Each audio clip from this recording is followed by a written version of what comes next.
Tumakas na tayo, takasan na natin ang mundo. Magtago papalayo sa mas tahimik at payapang mundo.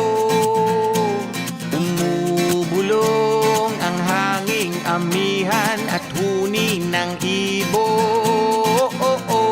Dumudulog at tinatawag na tayo ng bundok.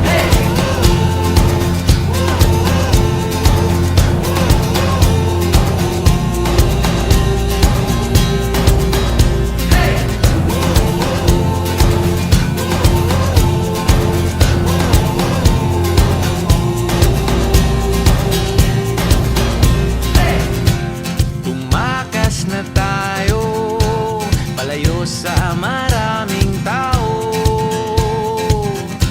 Tumiwalay at magtago sa maingay at malabong mundo.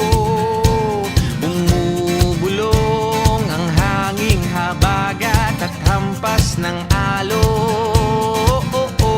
Dumudulog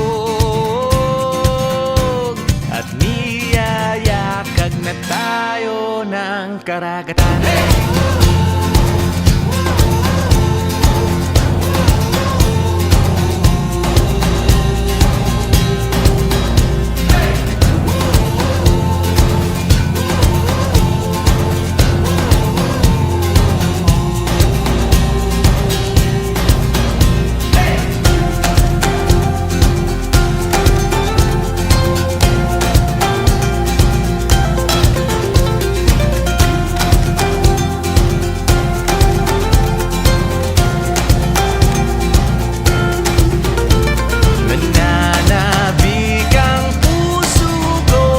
Masilayan ng takip silim na